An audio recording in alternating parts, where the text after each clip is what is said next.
Just Vertical has integrated hydroponic vertical farming into furniture pieces that people can keep at their home.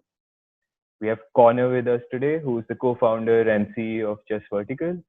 Thanks for joining in, Connor. Yeah, thanks for having me. Excited to be here.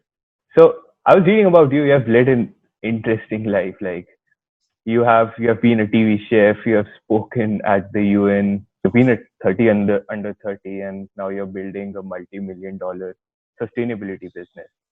So just to start off, can you tell us a bit more about Just Vertical and why and how you started it in the first place? For sure, yeah. So at Just Vertical, we build furniture that feeds you.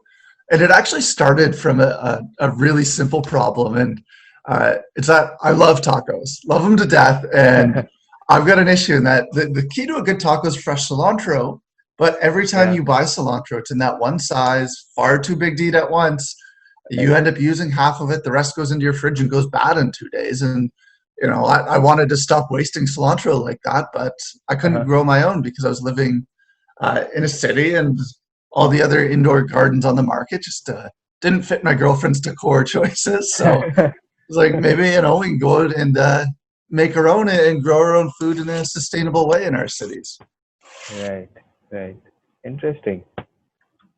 So it has been what, like around 3 years since you have been running this now, Yep. and you started off with like what, a small, from University of Toronto's incubator to an international company. So what are like some of the biggest challenges that you faced during this journey?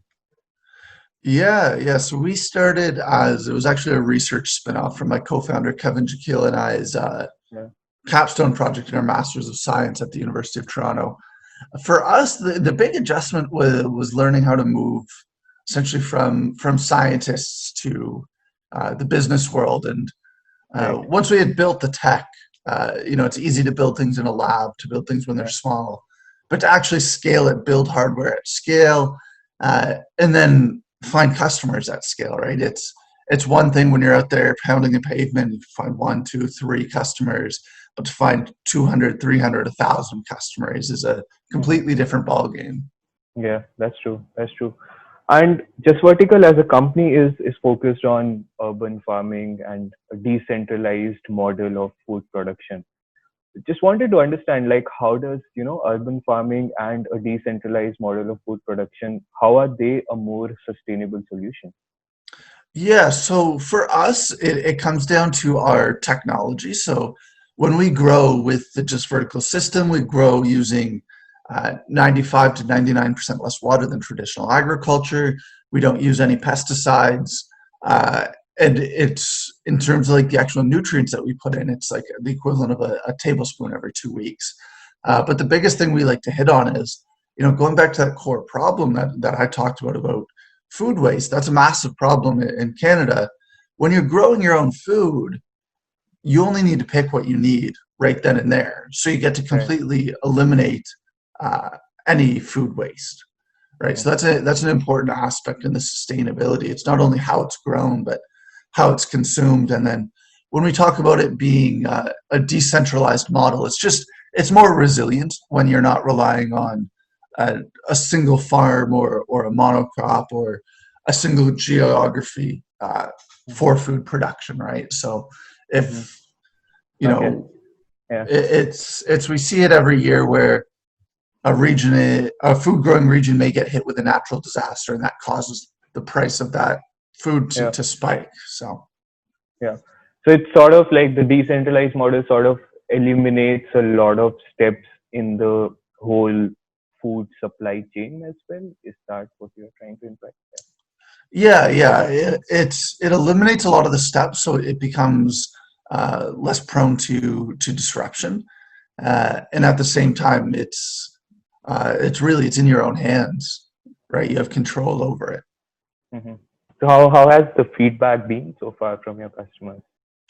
Overwhelmingly very positive, which has been great. It's always great to hear that the end user is enjoying the product, enjoying what we're doing. And it's interesting to hear the variety of reasons why people enjoy it. For some people, it's the natural beautification of having greenery in their home. And then for others, it's, they're saying, especially with everything going on, incredibly thankful to be reducing their trips to the grocery store. Hmm. Right. And you have gone international. So, what are your markets like? You are in Canada and the United States, or you are there in other countries as well? Yeah, so Canada and the US right now, we do field Mhm. special requests from Europe, Asia, and Africa. So with those, it tends to be larger companies who want to buy, 5 or 10 at once. But primarily, we're focused right now on Canada and the US. Interesting. Interesting. I was reading about some of your partnerships, and one of them which stood out was with Green Igloo, which is empowering northern communities in Canada to grow, fresh produce in the Arctic. So, what exactly is this partnership about, and what are you guys working towards? Yeah, so we've worked with Green Igloo on a few different projects. So Okay. they're an incredible organization, and they focus on bringing food security to the Canadian North through actually being able to grow in those communities in what are called geodesic greenhouses. So they're like half Right. round greenhouses. Incredibly cool technology, great team. We've worked with them on educational aspects mainly, so helping out with their educational curriculum, as well as we recently ran a series of urban and indoor growing workshops here in Toronto, down at Stacked Market. So that was cool, and we got to bring the message to condo owners downtown. Right. Interesting. That's really interesting. And I read you have a new product launch, like a smaller version of your older product. Can you talk a bit more about that? Yeah, yeah, for sure. So it's the Eve, and it's about half the size of the Eve, our first product. And Okay. the Eve is really designed for uh, truly for condo owners and for a bit of a younger audience. Because what we found with the Ava, even though it's vertical farming, it's super space efficient at only 3 square feet. Uh, Size wise, it still is quite large for most people's condos. But especially Mm-hmm. if you're younger and you might be moving 2, 3, 4 times over the next decade, Mm-hmm. it's nicer to have a smaller version that's a lot easier to move around with you. Yeah. Yeah. So can you like dismantle and assemble the newer version and the older one whenever you are moving? Is that convenience there with this product? Yeah, so we don't actually need to dismantle it. In fact, when it gets delivered, it actually comes delivered fully assembled. So Okay. the Eve is small enough that one person can carry it quite easily. It's only about 35 pounds Okay. uh, and about 18 inches wide. So Mm-hmm. it's easy to carry around and move around. I know with the prototype that you see behind me was one of the first ones we built. I've brought it to probably 10, 15 different places now for testing, photo shoots, everything. Interesting, interesting. So, my last question would be like, if we speak again in say 6 to 8 months, what would you like to discuss? Like, where would you want just vertical to be? Yeah, for us, we're really focused on growth in the next 6 to 8 months. So, really expanding our footprint into the U.S. and Canada, and really getting more people growing. And Right. that's always important, especially in the fall, as people's regular gardens shut down because Yes. of the weather.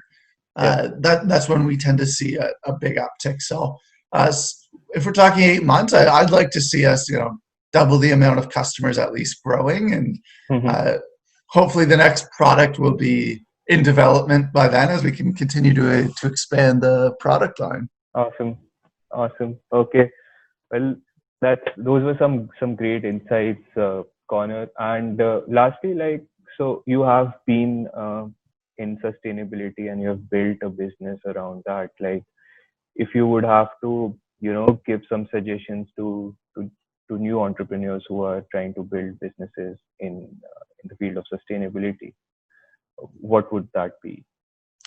Yeah, it would be two things. It would be to never lose touch of it. It can be easy to let that sustainability messaging, those aspects fall by the wayside, especially as you grow and you raise money, now you've got investors and external pressure, and you're Yeah. thinking about your employees. It's important to keep that core passion alive, Mm-hmm. uh, but at the same time, remember to build a business that is not just a sustainability, but is a sustainable business, right? There's got to Right. be more to it, and Yeah. the business model's got to make sense. People usually are not going to buy just based on the fact that it's Yeah. sustainable alone, unfortunately. So Right. you got to make sure that all the Yeah. core fundamentals are around it so that you can scale that sustainable business to make that Yeah. impact. Yeah, that's interesting. Like that's an interesting take on this. Well, thanks a lot, Connor, for joining in today. Those were some great insights, and all the best for your future. Yes, thank you. Thanks for having me.